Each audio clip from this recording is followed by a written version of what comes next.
Hey, everybody. Thank you for being here with us today, where we're working together with people from the Grounded podcast, which focuses on national politics. This is Maritza Giorgio and John Tester of Montana. Maritza is a journalist specializing in politics in Montana, and John Tester is the former senator from Montana. And we wanted to start at least today by talking about the role of money in politics because the election of 2024 in which Senator John Tester was defeated by his opponent was one of the most expensive Senate races in US history, and I thought would be a lovely place to start with how that developed and from there where we can adjust our politics to get rid of that kind of money. So welcome both of you here. It's great to be with you, Heather. Thanks for having us. Thank you. It's always a pleasure. And I just have so much to talk to you two about because we also won't talk about it today, but the public lands, just saying. Oh, it's such a big deal. It is All a right. huge So Senator, tell us a little bit about your race. Your long term Senate, very popular senator in Montana who ended up losing the race to a man who barely showed his face, but had a lot of Benjamins in his back pocket. Yeah, we're not gonna start at the beginning of the of life on Earth, but we'll start in 2006 when I first ran for the United States Senate, and I was running against a three-term incumbent. I had a primary. That race with the primary, both the money that the three-term incumbent put in and myself was 27 million bucks in 2006. Now, 27 million dollars, by the way, is a lot of money. Okay, and we were able to do a lot of things with 27 million dollars, including run TV ads basically the last 3, 4 months of the election, and get around the state of Montana and meet people eyeball to eyeball and talk about what was important. Okay, now you fast forward in 2010, Supreme Court made a little decision called Citizens United. That Citizens United decision, combined with Vallejo, which said that speech is money, really opened the floodgates for money to be flowing into these races. And so, if you go to 2024, 18 years after 2006, if my math is right, in 2024, I was a three-term incumbent running against a new person. There was no primary, and that race was north of $280 million. $280 million for basically the same number of voters. So we have a situation where we were on TV for, 3, 4 months before the election in 2006, w- on TV for basically 2 years. It never stopped. Once the race in 2022 was called, the ads started going up, and we saw ads until election day. And in fact, I will just say it: this wasn't just a one timer with my race. You could say the same thing about Ohio. You could say the same thing right now. There are ads on TV right now, and the primary isn't even over with in Montana. And Montana isn't even a race that's on the map yet. It will be, but it's not on the map yet. And so we see so much money come into these campaigns, and and the truth is the last thing that's considered, and information is put out, and people are being driven crazy by the number of ads that are on TV. And if you think it's bad for the person that's a voter watching it, you ought to be the candidate. And in the end, you end up with a situation where I do not believe the voter is more informed when they go to the ballot box, but less informed. And it all has to do with this crazy amount of money, $280 million in Montana's case. Both sides, by the way. I plead guilty. I raised more money than anybody else for this thing, and we can get into that later if you want, Heather. But the truth is that both sides put this kind of money in. This is the way campaigns are run these days. It needs to be fixed. We need to make it so candidates get out and talk to voters again. They don't anymore, and we need to make it so that if you make a decision in the halls of the Capitol that is best for your constituents and maybe not best for a corporation or best for a billionaire, that they don't open their wallet and take you out because of that decision. And so there's a lot of reasons to get money out of politics, but the bottom line is, I really think, other than the paralysis it causes in Washington D.C. and in state government, it stops a lot of good people from running for public office that would really, really, really do a great job serving their state, that really want to do it. But they see this meat grinder that's going on during election season, and they say, you know what, life's too short for this crap. My family gets put through it, I get put through it, and so we'll just lay this one out. And a lot of good people don't run. Is that quick enough for you? Yeah, yes, and actually, I wanted to ask Maritza about that because the piece that we always look at and that I do wanna talk about is the amount of money from billionaires, essentially, that went into the Montana races, but that it go into races around the country, and then we could even think about people like Elon Musk putting, close to $300 million behind the Republicans in 2024. But even before you get to that stage of an election, you have the problem with the fact that lots of people just say, "I can't begin to compete, so I'm not even gonna run." So you get a winnowing out. That's fair, isn't it, Maritza? Oh, it's absolutely fair. And then, the attack ads start. We have this whole thing in Montana. It's really personal to us here. Campaign finance reform goes back 100 years in this state, and it all happened when we had the Copper Kings and the copper mines in Butte, Montana, or Butte, America, as we like to call it. And those Copper Kings literally bought their Senate seats. William Clark, he threw money bags of money over the doors of sitting lawmakers in Helena. And that was back when the state legislature sent members to the Senate. So they were the ones deciding, a very small group of people, and they were easily bought. That whole thing, that whole basis for this corruption and extreme money in politics and buying their way into the Senate actually prompted Montana to pass some of the strictest campaign finance laws in the country. And then a couple years later, Congress said, hey, we should stop this.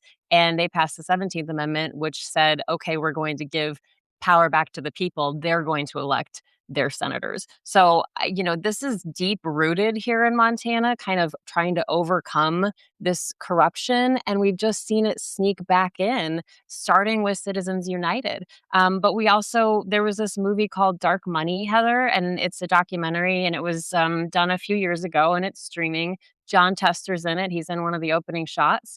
But it really talks about these dark money groups too, and how much they pour in, and we don't know where the money's coming from. And that's the whole point. We don't know who's donating. They have unlimited funds and no caps on how much they can put in. And so these attack ads start before the race even starts. I mean, we already saw an attack ad against an independent candidate for Senate, Seth Bodnar here, before he even announced he was running. So, yeah, it definitely dissuades people from getting in because, as Senator Tester said, it's a meat grinder. And trust me, that guy knows meat grinders. Well, and that's a point that I want to reiterate that people tend to forget here is that our senators used to be chosen by the state legislatures, and they are now chosen by the popular vote. And the reason that I like to emphasize that nowadays is because when we talk about money in politics, and we are going to talk about big name races, sort of the top races, the easiest place to get your material through into government is at the state legislature level. So, and it's quite cheap relatively to buy a state's legislator, than, much cheaper than it is, for example, to buy a representative or a senator. And by that, I don't mean to bribe them, but to flood the zone with enough information that people decide to put one legislator or another into the state houses. And that, I think, is another thing that I really hope people will pay attention to, because that's exactly how we got to the position we're in now with this, where we have this extreme gerrymandering, is because in 2010, you had the Operation Red Map, the majority redistricting project, which was designed to buy up state legislatures before the 2010 census so that they could redistrict their states in such a way that Republicans couldn't lose. And that's why we have these majorities we have. So and it's been overturned in some places, but people had to get down and really, work to overturn those gerrymanders in states like Wisconsin, for example. But so this idea of Montana, especially, and the role of money in Montana in buying elections is, I think, crucial for people to understand Montana's history, where literally William Clark showed up with bags of money, which I'm sorry is a little bit funny to imagine now. But he really did have bags, a suitcase, I believe, full of money. Um, and because of that, Montana rewrote its constitution and rewrote its laws in such a way that it protected individual people living in Montana and insisted that the government belonged to them. Can you talk a little bit about that? Go ahead, Maritza, you first. Go ahead. No, you go ahead, Senator. Well, I mean, look, you're absolutely right. You had a dude walking around 100 years ago that had bags of money that was handing it out to senators so he could get a U.S. Senate seat. Okay, that level of corruption, the people of Montana said, "Whoa, stop! Ain't gonna happen anymore." That was in the days when the Anaconda Copper Company ran the state, ran the newspapers, ran the state government, ran everything, and the people said, "Finally, enough of this garbage. We're not going to do this anymore." And by the way, now it's done a little different. You don't have people running around handing bags of money to people to vote for them. But what is done now is you have so much money going into these races by one corporation or one billionaire that if you vote against a tax bill because it makes the tax code unequitable, but it favors that billionaire can literally take the change out of his pocket and and put a several $1,000,000 into a race and flip it. And there isn't one single person in the United States Senate and the United States House that doesn't know that to be true. So when they take that vote, say it's a vote to put side rails on cryptocurrency, whether you love it or whether you hate it, there needs to be side rails on it, and they have more money right now than the national state parties have in their little pack that they dole out. So people think about that kind of stuff when they do it, and they know when they make those votes that maybe it'll cost them the seat because one person, not their constituents, but one person somewhere in the United States can get ticked off, and that's what happens. But in the end, what Montana did is you're right. They rewrote the Constitution in the early '70s to make sure that people control the government, not the government control the people. And I think that's really, really, really important uh, moving forward, especially at this moment in time. Uh, Quite frankly, and we didn't get on this to talk about this one. Yeah, the Vice President of the United States go over and campaign for some right wing cat. Why are we doing that? I mean, really? I mean, that's where we've come down to in this country. We're not going to put power back into people because that's where it needs to be. And when you start talking about knocking doors down without search warrants, that's government overreach. And that government overreach is due to campaign finance reform. And it's not a long stretch, by the way. You're electing people that are scared of their own shadow. And that's why our Article 1, our Senate and our House don't do a damn thing with this administration because they're afraid the MAGA folks will come out and spend money on them and do them in. And that applies in Montana and applies in every other state in the union. And I Well, think and I'm sorry, go ahead. no, I'm sorry. I was just gonna say, I think that, this has been called the gateway issue to any other issue you might care about. And that's kind of why we're here talking with you, Heather, is I heard you say this is something that you're really going to focus on and hone in on because it's such a big issue. And Senator Tester does so much work with this group called End Citizens United. But I think it's important to note that Montana, after that whole thing with William Clark and buying his Senate seat, they passed what was called the Corrupt Practices Act of 1912. So that said that corporations couldn't make any contributions in state elections. And it stood for almost 100 years until this Citizens United decision. And so at the time that Citizens United was decided by the Supreme Court, 24 states had laws like that on the books.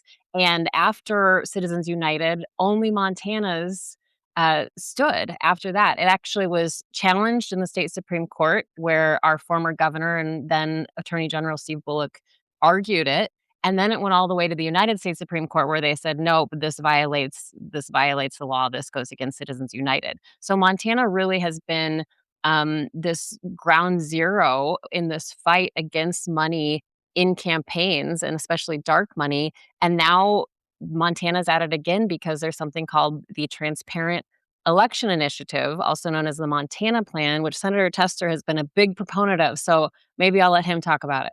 Yeah, Rob, just really quick, if I might, Heather, it basically when corporations apply with the Secretary of State, it tells them they can't donate to campaigns. So that makes it so corporations aren't people, which they're not.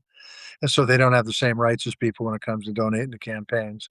Where this is in process right now is they need about just north of 30,000 signatures. They're going to try to get 50 to have it make it so it hits the ballot, and they're, I think, 10,000 signatures in. They got till the 19th of June to get the number of signatures required to make sure this gets to the ballot. It has been challenged, but the Supreme Court refused to hear it in Montana. And so that challenge has gone by the wayside. The interesting thing here is this, and I'm a pro business Democrat, by the way, that was taken out by billionaire business people. The bottom line is this: the people who are challenged this was the Montana Chamber of Commerce. The very same people, by the way, that used to call up my office and say, "Would you pull some of your damn ads down? Because we can't advertise our furniture sale or our car sale or whatever sale they might be having because all that was on TV were political campaign ads." And so it is amazing to me that actually all this money going to campaigns actually doesn't help business. It hurts business. But yet they're out there because they think that corporations ought to be people, I guess. I don't know what their thought process is, but I don't think it's a good one. Let's put it that way. Well, I wanna get to the role of taxes in all this, but before we get there, I want you to slow that down a little bit because you do so much with this that I think you didn't, articulate fully what Montana is up to in attacking Citizens United. And an important piece of this that many people probably don't know is that almost all corporations are chartered by states, That's right. not chartered by the federal government. There are a few from the federal government, which itself is really interesting, but they are entirely creations of the state. They don't exist without the state saying, "Okay, yeah, you can be a corporation that is going to make crosswalk signs, and you can be a corporation that's gonna make medical masks, but there are very clear delineated powers of that corporation that are chartered by states. Can you walk us through that? I couldn't have said it any better if I had said it myself. That's why you, Heather Cox Richardson, would make a great US Senator if you should decide to run. Oh, I'll just tell man. you that. I So you know what I don't have and that you do is I do not have patience oh, with no. stupid people, and Yeah. I write about people who are elected in office all the time, and many of them are absolutely brilliant, and I would love to work with them, but there are certain senators, like one from Alabama, where, I would just have to kill us both. It's a pretty good cross section of America, I might add. So, it's the way it is. But no, you're exactly right, and you said it much better than I will ever say it, Heather, and that is that, uh, corporations are a creation of state governments, and in order to be able to do business as a corporation in a state, it doesn't matter if you're talking Montana, Alabama, or any place in between, you have to file with Secretary of State. And what this initiative will do is just make it a rule as you file in Montana to do business there as a corporation that you're not allowed to give money to campaigns. It's not taking anything away from anybody. It's setting the rules up right off the bat so that folks know what's going on. And by the way, several other states are trying to do the same thing. And typically when there's been campaign finance reform put on the ballot in Montana, it's passed by about 2 to 1. Mhm. If this gets on the ballot, I believe it depends how much money is spent against it, which is an interesting concept in and of itself. But if there's a bunch of money that's spent and a lot of lies that are told, it's possible it could go down. But I really do think people are sick of all the money in politics. And we've had many, many town hall meetings in Montana. We'll call them town hall meetings to explain what this initiative is about. And Jeff Mangan, who leads the charge on this, always asks the question, how many people want to see more money in politics? And not one hand goes up, not one, because everybody knows there's too much money in politics and we need to figure out ways to get it out. This doesn't undo Citizens United, by the way, but this is Well, a step forward. And the group I work with called End Citizens United has several other things that we could do that doesn't require a constitutional initiative that Congress could do that really will help stop all the money in politics. Like put caps, amount of money you could give, Heather, and the amount of money I could receive as a candidate. Put caps on that. That would be great for people who give money to campaigns because they get calls every day emails every day, and at the end of the quarter, you can multiply that by 100, and if you get capped out, you don't get those calls anymore because it's a stupid candidate that doesn't know a person who can't give you money because 'cause they're capped out. So, there's all sorts of things you do, but what we're doing in Montana with the Transparent Election Initiative is just making it rule of the road when you sign up to do business in Montana, you can't give. Can your CEO of the company give? As an individual, they can, but not the corporation that they work for. They cannot. And to be clear, that Citizens United protected corporate giving under the idea that corporate giving was free speech. Yep, And this says nothing about free speech. It simply is a rule about the way the corporation operates. that's So right. they're not actually in the same turf. But that brings the raises the question of whether the US Supreme Court would simply overturn this the same way they overturned Montana's earlier challenge to Citizens United, which a lot of people, including me, thought looked quite strong. Well, look, I'm not a lawyer, and I should let the journalists talk about this, but the truth is that I don't think we can anticipate anything this court's gonna do. We can think they're gonna overturn it, but there's a lot of things they didn't anticipate with the Citizens United ruling that have come to pass, some of the same things that George Washington predicted, by the way, and I think that there is a chance, especially if it's passed by a good margin, that the court may look back on that Citizens United decision and understand that it was probably one of the worst decisions the Supreme Court ever made. Yeah, and I think, I mean, certainly we've heard legal experts question if this can hold up. And even if it passes by the voters, if it gets to that point, if it would hold up. But I will also say that one of the big proponents of this, along with Senator Tester, is former Governor Mark Roscoe, a Republican who actually led the RNC and was also the state's attorney general. And he's a great legal mind and scholar, and he's looked at it and he really believes in it. And it really is about, taking this issue and not, it doesn't overturn it, like Senator Tester said, it doesn't overturn the Citizens United decision, but it does reduce its impacts by attacking it not through campaign finance laws, but through commerce laws, through business laws, which, Mark Roscoe has praised as just ingenious. But, there are also other things that can be done, and there have been several bills. I mean, Senator Tester introduced a bill every single year he was in Congress to try to undo some of this. There are also other bills right now that and Citizens United is promoting and pushing, including the Freedom to Vote Act, the Disclose Act, and others. But even if all of this happens and other states copy it and it gets to the Supreme Court and they overturn it, it gets people talking and it gets the attention back on this, which is one of the goals, because I don't know how many people actually realize how much this impacts every single thing we're doing all day long, especially when it was billed as free speech. And we are seeing every single day attacks on free speech in this country just ramped up even more in this second Trump administration. Well, there is that, and there is the flooding the zone with so much speech that, in fact, you can't figure out what's up and what's down any longer. But I want to push you a little bit on one issue, and that's as I look at the flood of, I would call it billionaire money as much as corporate money, although corporate money as well, into our political system. It certainly looks to me like actual public servants, people who want to go into the government, don't like it either because they have to spend so much of their time fundraising that really is what must take most of your time when you're trying to represent your constituents.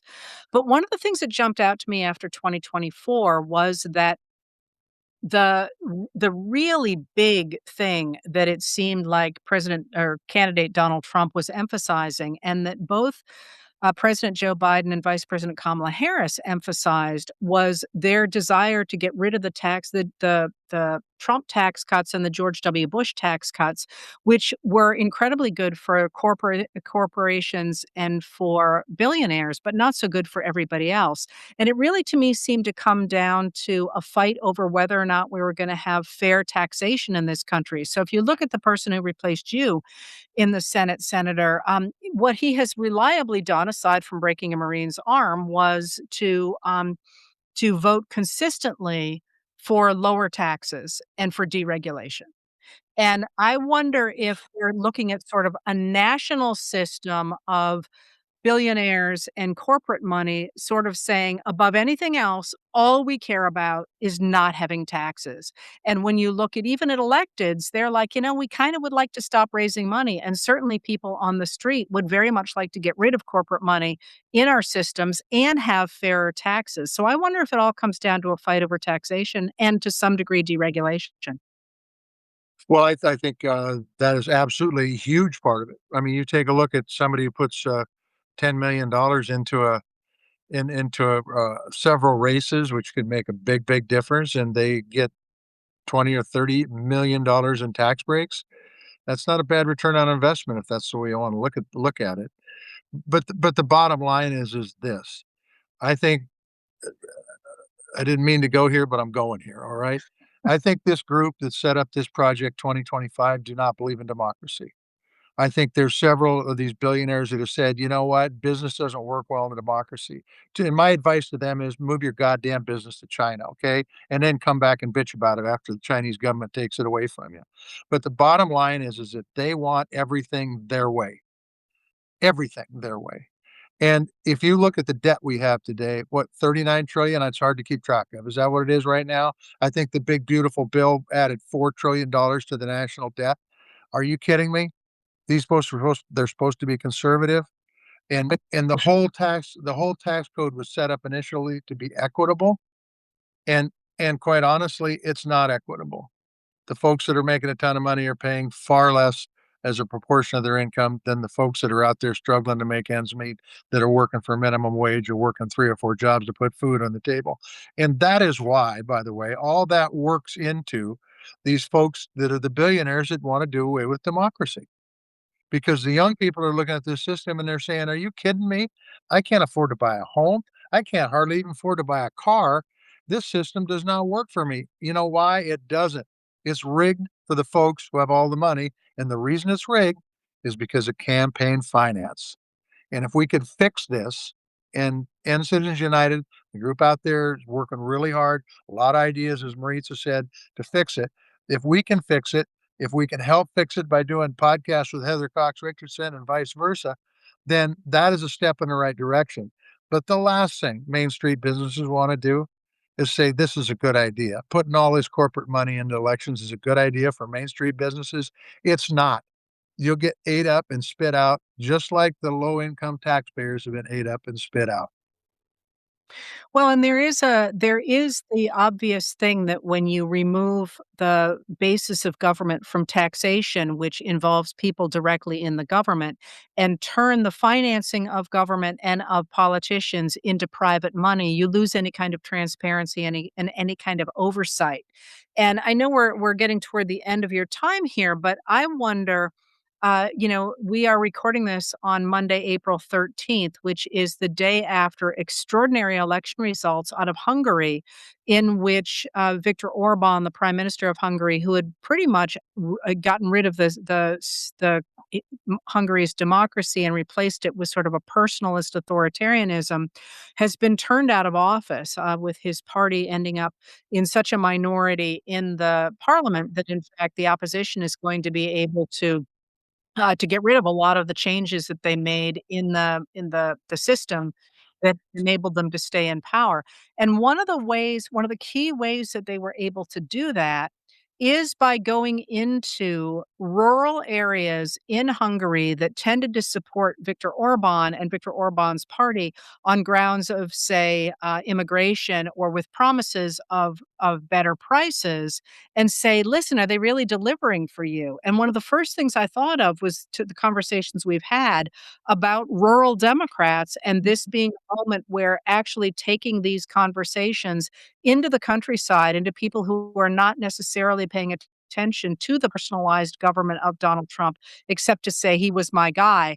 This might be a moment when we could rework American politics as well. And Maurice, I'm thrilled to see you nodding. What do you think? Yeah, I think it's spot on, and I think that, we saw so many people celebrate those election results in Hungary for that very reason, because it could be maybe signaling the shift of a turning of the tide here. And I think that the key is connecting the dots for some folks because, we live here in Montana, and certainly, I've talked to people who say, well, I don't like this and I don't like this and I don't like this, but I would still vote for Donald Trump today because the other option would have been way worse. And so it's a matter of actually highlighting some of these things. And Senator Tester's had some very enlightening conversations with other farmers about the tariffs, about fertilizer costs now, gas costs, diesel costs, how it's impacting their bottom line, and they could lose their farm that's been in their family for generations. And so I really think that there is a moment to seize on here and really explaining how these decisions, how Korean politics, how the policies of this current administration and the big beautiful bill and et cetera, et cetera, et cetera, are impacting people in real life on the ground every single day. And I know Senator Tester's had a lot of those conversations too. And I would just say this, as usual, Maritza's right, but it can't be done by osmosis. It has to be done by a concerted effort. Democrats, or whatever you want to call yourself, has to go out and they have to talk about how these policies, whether and there's many of them this administration's put out that is just noodled rural America, from healthcare to our markets to our input costs to a war in Iran. The list goes on and on and on and on and on. But it can't be, well, we know it's bad out there. They'll flip. Democrats have to go out there. They have to plead their case. They have to win those folks over. The last time this was done in FDR's days, when my grandfather that homesteaded our place was on the verge of losing the farm. And his own words were, without FDR, we would have lost the farm. I'm the grandson. The grandson of all those homesteaders are farming where I farm right now. They forgot that. They forgot who kept them on the farm. They forgot that it was a government that had your back when times were tough and the Dust Bowl was going on. And now they're all voting MAGA, all of them. And the bottom line is we can get them back. America can get those folks back. The working men and women of this country can get these folks back, but it's going to take a concerted effort to do that. In conversations, and this again is where the public lands come in as well. I don't know about in fact, I can guess though, I don't know about how people are in Montana, but the cost of diesel is the fishing fleet is beside itself. Yep. Um, because the cost of bait has gone way up, and I just don't even know if they're gonna be able to go out this year at the cost of diesel. Well, Um, I'm telling you, we're seeding. I'm running 2 tractors. It's $1,000 a day, and I'm not a big farmer. I'm not a big farmer. I'm a little guy. But those kind of expenses, those kind of input costs will take you out. And then, by the way, that really works out for those guys who are funding these campaigns. Now they can buy a bunch of farms and they can own a piece of beautiful America wherever it might be, and it doesn't matter if it raises food or not. They don't give a damn about that. And so it puts our food security at risk, but they don't care. And that's really the bottom line. And that's what really, excuse my French, that's what really pisses me off. We've got an America that was built by public education and family farm and ranch agriculture, and these people don't get it. Buy your senator, buy your House member, and then have them do whatever you want them to do. Anytime you say jump, they say hi how and they how high and they cast the vote. I would love to have a longer conversation about that too. I will point out that tomorrow is the anniversary of the Black Sunday dust storm, which is the worst dust storm of the Dust Bowl that actually had dust on the windowsills of the White House, and out at sea because it was so bad. And again, I only know that because I was thinking about writing about it, and, I don't think people remember at all what the plains were like when we had over farming and, low prices and no government oversight of what was happening out there. Yeah, it was called the Dirty 30s for a reason. Which I again, and a term I don't think a lot of people remember. But so, I think we're all in agreement. We gotta do something about this. But what would you say to people who want to get involved and who care deeply about this? There's a number of attempts to amend the Constitution. There are, as you say, the states that are trying to change the way that they incorporate new businesses. What can people do to push back against money in politics? Because you're one of the things, and actually, I've been in the 30s all day today because One of the things that happened after the great crash in '29 was that it became clear that what the Republicans had sold people on was a fantasy, that in fact it hadn't helped. Their economic policies had not helped the vast majority of Americans. And once the crash happened, they looked around and realized the extraordinary corruption where a few people had made a ton of money and everybody else really hadn't. And when I'm sitting here looking at the moment we're in right now, boy, does that look like it's going to hit home to people. So I've been thinking about ways in which we grab this moment to say, let's fix society. And that leads to what do people do if they want to get on board this idea of getting big money out of politics? Well, I do think that the president has already said many times that the affordability is a hoax. So we already we're seeing that happening. I think there are a couple of things. I think you need to go out and talk to your friends and neighbors and people who you might not normally talk to about this stuff, even if it gives you discomfort, because that's what it's going to take are these real conversations and not just in your social media bubble or your algorithm, but actually real in person conversations and say, hey, did you know that in 2024, Elon Musk and SpaceX spent $280 million on our elections? Like, do you think that's okay? Should that be allowed? There are also these bills that we talked about that people can write their lawmakers about to support.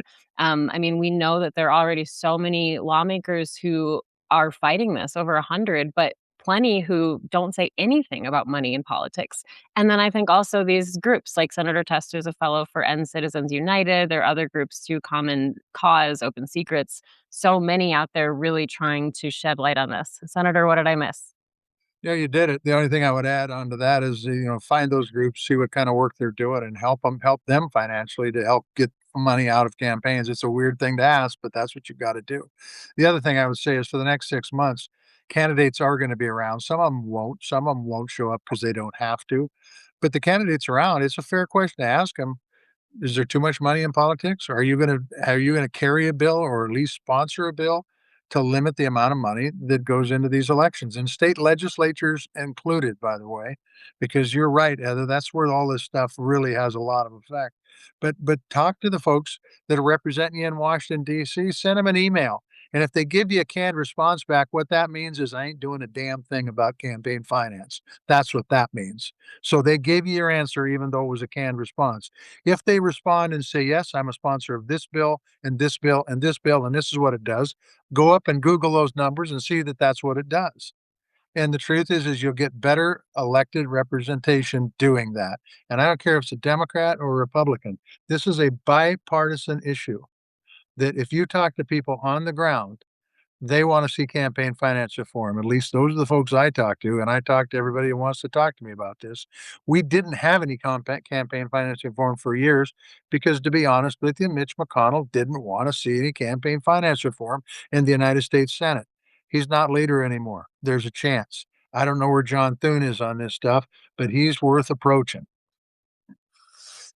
Well, thank you so much for that, and I hope we can keep this going because it is my observation anyway that there are more and more people involved now in our democratic system and more people who in the past have not been involved, especially in rural areas. And I've always felt a real affinity for you two because, Montana has mountains and we have water, but we definitely are holding the rural aspects of our democracy up, along with people like Jess Piper in Missouri, and I just talked to Scott Colomb in Mississippi. We have a lot to contribute to this conversation it's time for us to be heard. So I hope we can do this again, and I wish you the best of luck with this. And again, always count me in.